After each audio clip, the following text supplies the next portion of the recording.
Thank you for joining us, everyone. It sounds like you can hear me. My name is Megan Halsband. I'm a reference librarian at the Library of Congress.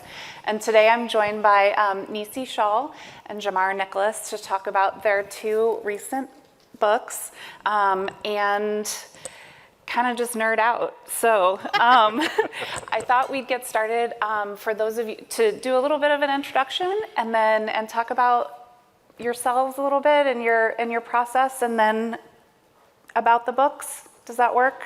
Oh, sure. Okay. Sure. Whatever you say. Okay.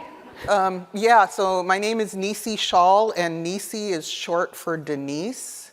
If you have trouble remembering, just remember Nisi, in a minute. And I wrote Speculation. It's like my second novel to get published, and it took 6 years. I thought it only took 2, but then I looked back and realized I'd been writing about it 6 years ago. Okay. And it's about these, well, we'll get to that. Yeah. Hi, everyone. My name is Jamar Nicholas. I am a Philadelphian. Don't hold that against me. And I am a cartoonist in this space that I'm in now. They call me an author illustrator. That means that I write and draw all of my stories. And when I was very, very young, even younger than these guys down here, I wanted to be a cartoonist. And I'm very fortunate to be in a space where I can do that for the rest of my life. So thanks for having me. I did not. I'm learning stuff new, which is amazing that you knew that you wanted to be a cartoonist from the get-go. Yeah. How many of you all have read either of the books that we're here to talk about today?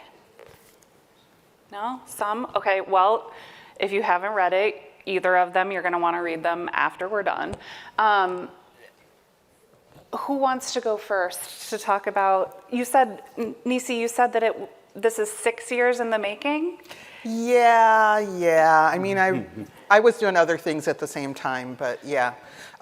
So Speculation is about these two African-American girls in 1962. Their mom is sick. They go to spend Memorial Day weekend with their grandparents, and the little one sits on the big one's glasses and breaks them.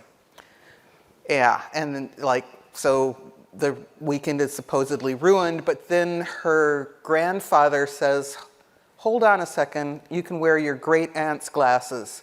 So the big one wears the great aunt's glasses and sees ghosts through them. And the ghosts want her to help them figure out a mystery. We should have added a spoiler alert there. Well, that's all in the first chapter. It's true. True. Jamar? Oh, I don't know if I could top that. Well. That sounds amazing. This book we have here, Leon the Extraordinary, is the first in a series at Scholastic under the Graphics imprint. And it's about a boy in the 5th grade who lives in a world where almost everybody has superpowers, but there are some kids that don't. And the worst thing in this world to be is ordinary. And what does a kid do when he doesn't have powers and wants to do good? So he uses his common sense as a superpower. That's very rare. Yes, and actually I really appreciated that because common sense is a wonderful thing and skill to have. So I'm still working on it myself. Same. So Nisi, how did you start off writing? Jamar said that he knew he wanted to be a cartoonist. So when I was little, I knew I wanted to be a magician, which, this is as close as I get, right, being a writer? Yeah, because you get to create new worlds and new people and make them do amazing things. So yeah, same thing. How did I get started writing this? So I had read a bunch of books when I was smaller, kids' books by, I don't know if anybody here has read anything by Edward Eger. And I wanted to do that. I wanted to make the world open up for people the way those books did for me.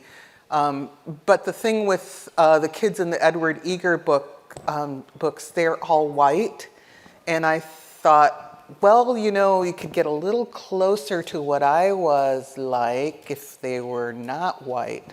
So, and then, you know, there's all the stuff I was trying to do with, like, bring my ancestors, my family back to life, and yeah. That's all in there, but it's fun also.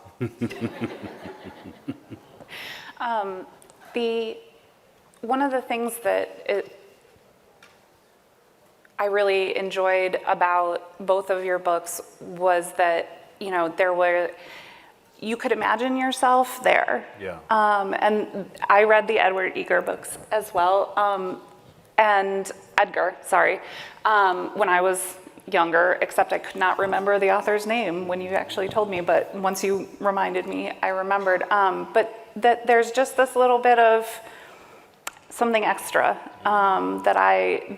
where you could imagine a world where, you know, you could see ghosts through your great aunt's glasses, or, you know, something that you did every day was really a superpower. Yes. And you know, and I think that I really enjoyed reading them because I'm not being very articulate today, I'm sorry. Just imagine that John Jennings is on I it. know. No, that will make me like more verklempt. Okay. I could see myself in it. Yeah, And that is something yeah. that I always really enjoy when I read books, is if I can see myself, then I really get into, you know,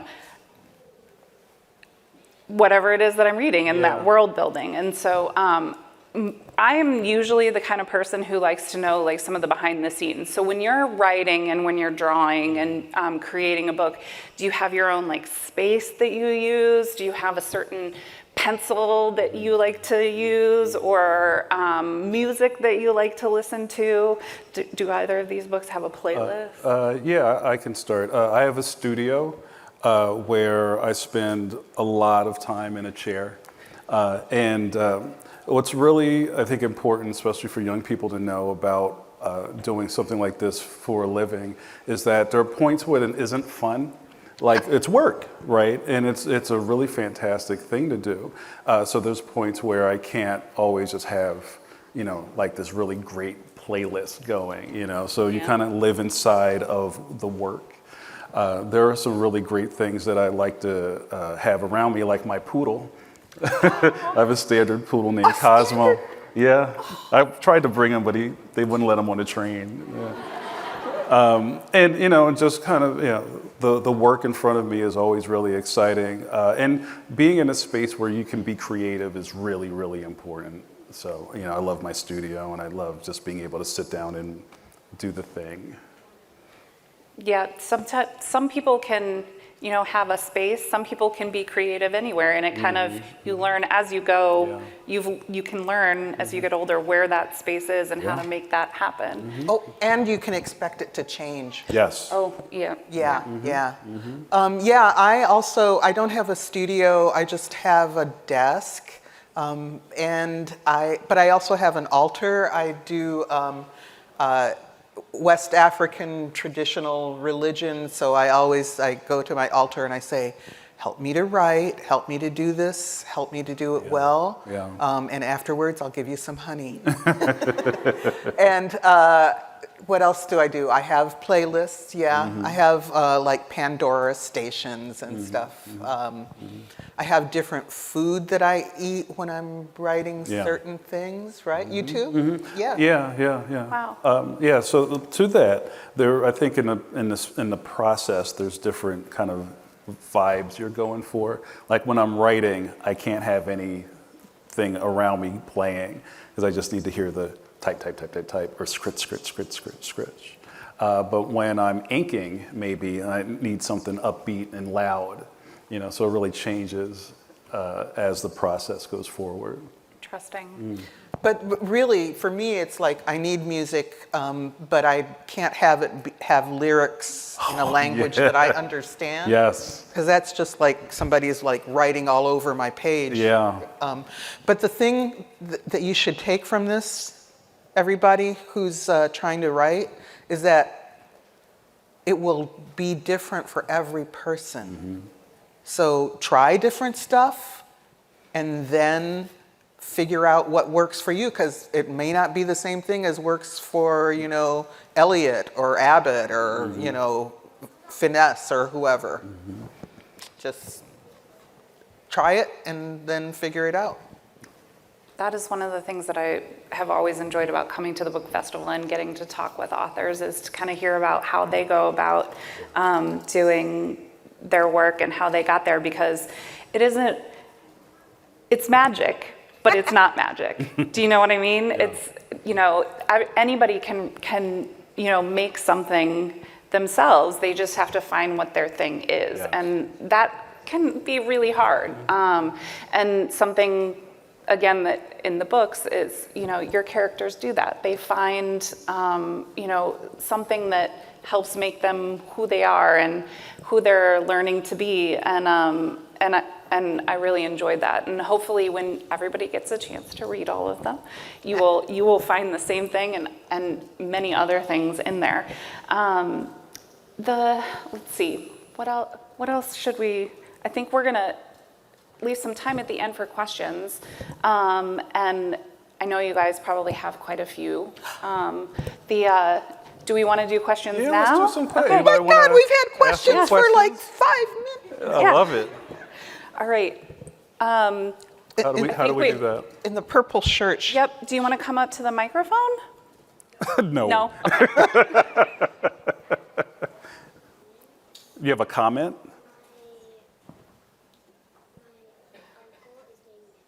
Uh-huh.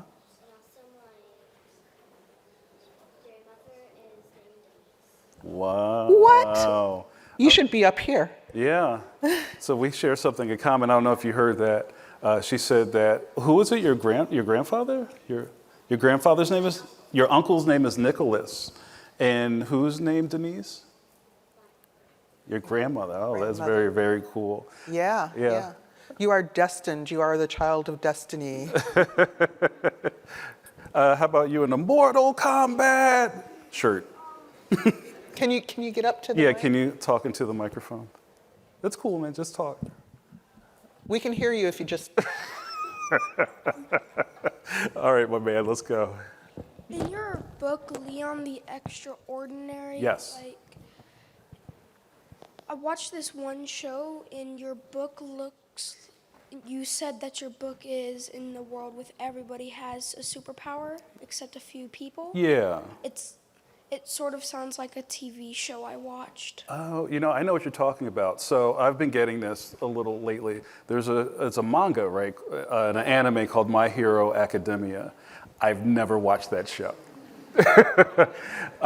And there's something really interesting about the comparisons, because once in a while when you're doing things that a lot of people haven't seen before, they want to compare them to something else they've seen. Oh, you know what? I love the way you draw. You draw like this other guy that I like. And I think just as humans, we like to make comparisons. And I hear it's a really great show, but I've never watched it, but I've heard of it. Thank you, man. That was a good question. How about you in the gray in the back? Did I ever use animals in my books? No, because I don't like drawing animals. It's one of the worst things ever for me to draw animals. But people have asked when my dog is going to show up in my books, so I don't know. We may have to change that. And Thank you. I wrote a bunch of stories from the viewpoint of a talking dog, Wow, Black Betty. that sounds There's great. Black Betty, there's Red Maddie, who's an elephant, and then there's White Dawn, who is a parrot. Okay, parrots talk anyway. So, and then in the book that's coming out in January, several of the chapters are from the viewpoint of a monkey named Raffles. That's great. Are you allowed to tell us what the name of the book is? Oh, yeah, sorry. The book that's coming out in January with Raffles the Monkey is called Kinning. Very cool. Okay. In the pink? Yeah.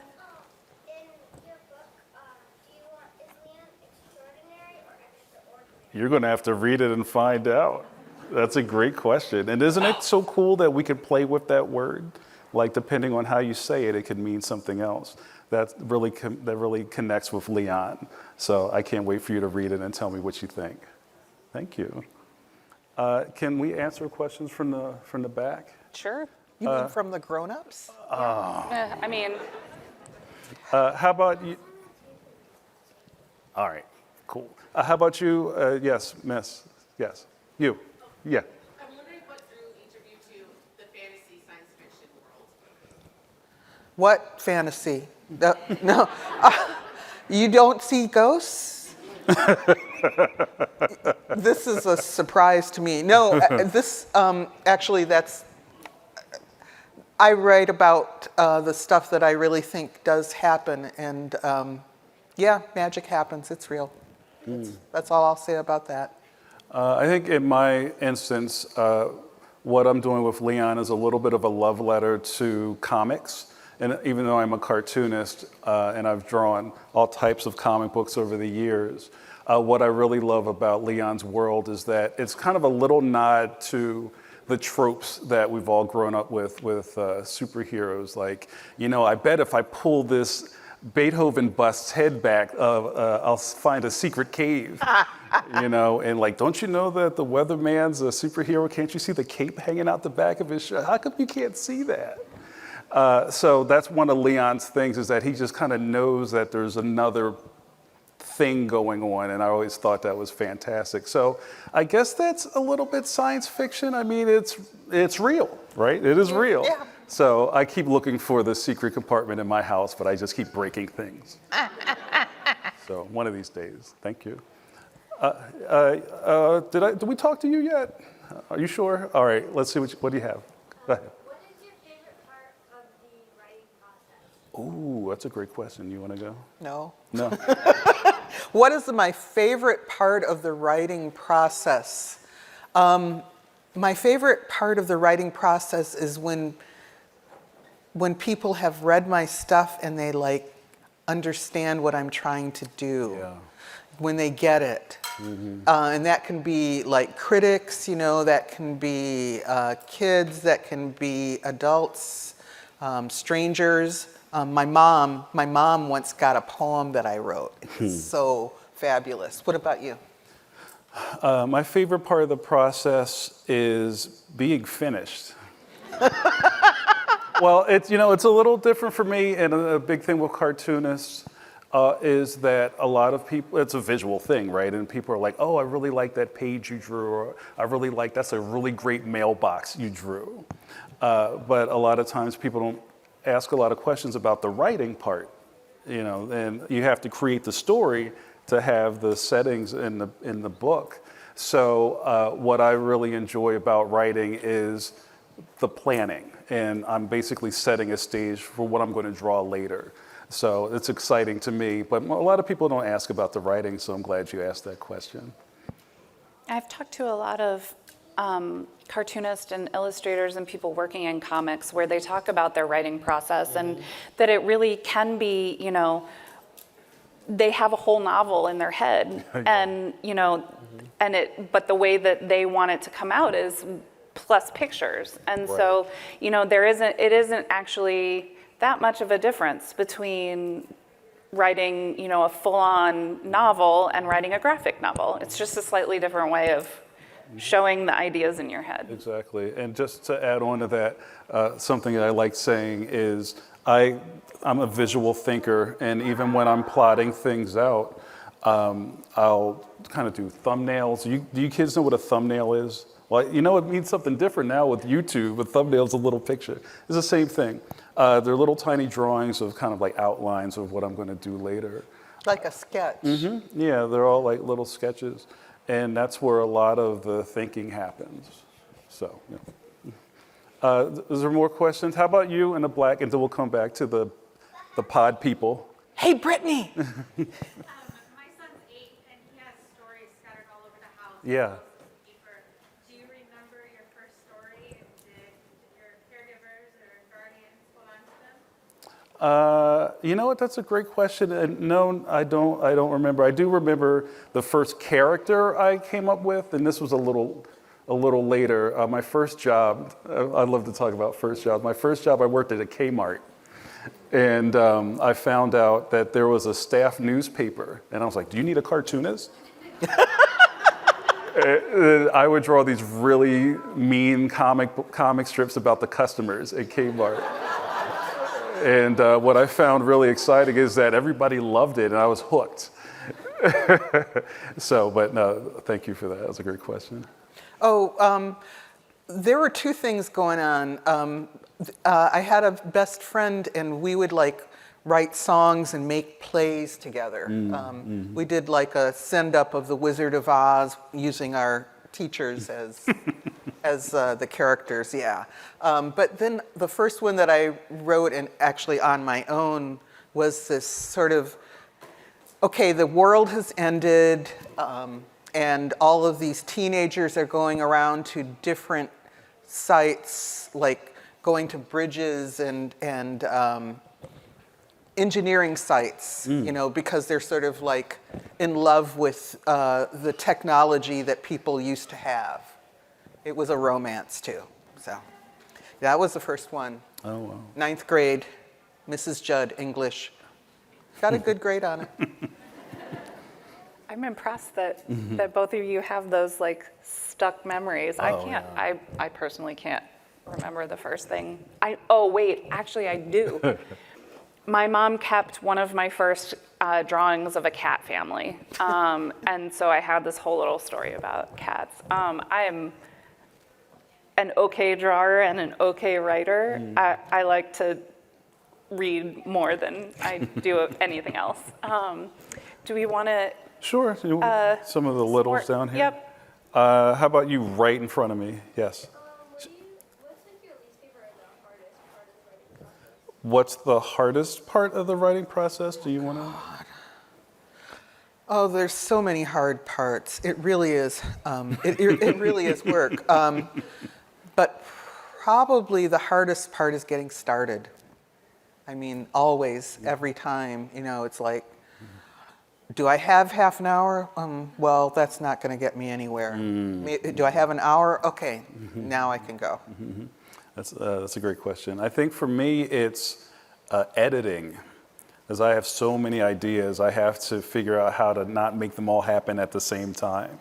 So I have to put some things in my pocket and use things sparingly. So it's really hard sometimes to kind of turn off the faucet, so to speak. How about you in the plaid, my man right there? Yeah, I love the look down. Yes. Oh, go ahead. No. Oh, he's not going to go. Leon the Extraordinary. Yes.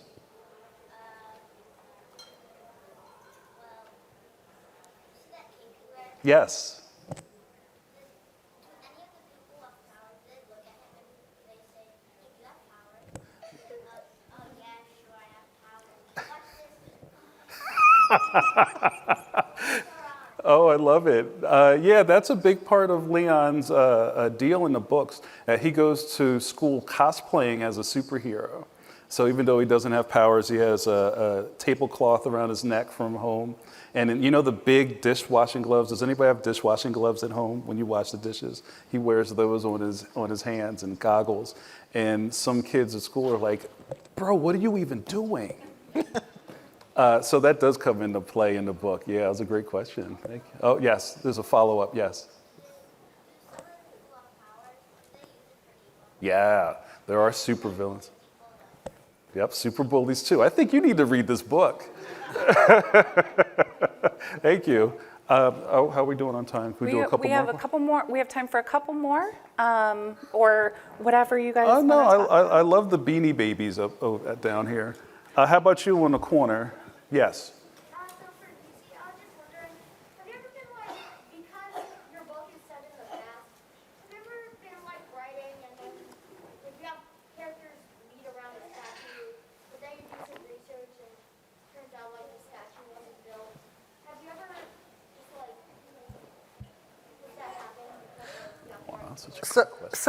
Let me see. Have I ever written about something or wanted to write about something and then there's no historical basis for it, right? Yeah? Not in speculation. I really didn't have to do much because I'm old and I lived in those times. The only thing I had to do was make sure that Ray Charles sang that song in 1962. Then I wrote some stuff that was set in like the 19th century, and I'm not that old. I had to do a lot of research, and usually I would do it before I got too excited about something. And then sometimes I would find out something that I had not expected, and that would make the story better. Like, I found out that there were a bunch of Chinese people in the Congo region of Africa. Like, how did they get there? They got there because the king of Belgium decided he wanted a railroad to come from one part of Congo to the other, and he's like, well, I'm going to get these Chinese people to build this railroad. And I had no clue. I didn't know. But then when I found that out, I was like, okay, so here are some more characters I can use, and they're Chinese. So I haven't had the problem where something that I researched blew what I was trying to do. But I've had the benefit of something that I researched making it better. Does that answer your question? That's a great question. I see my buddy in the blue there. Go ahead, what do you got? What's your favorite part about being an author? Besides speaking to you guys, I love being able to share stories that I've made up out of my head with the world and having people connect with them. That's really cool. That's a great question. How about you? Oh, the money. Anybody who's ever done any writing knows that is a tremendous joke. The money is, yeah. I guess, can we get one more? Yep, Somebody, I think one we of the have time kids for over one here. How about you in a gray right there? Yes. Make it good. No pressure. Oh, no, I messed it up. I'm sorry. Go ahead. Where did you get your inspiration for Leon the Explorer? Oh, that's such a great question. Sometimes people ask me if I am Leon. I am not Leon. But we share a few things in common. One of the really big stories of Leon is that he grows up with his mother, and it's just him and his mother, and that's how I grew up. So you see a lot of my childhood and my love for my mom in the book, but I didn't run around with a utility belt. But another part that I wanted to create Leon is so that when I was 10 and 11, I had a really active imagination, and I think people are starting to lose their imagination, and I think it's really important that kids hold on to that as long as possible.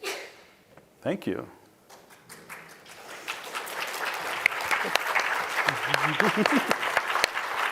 Well, Nisi and Jamar, thank you so much for joining us.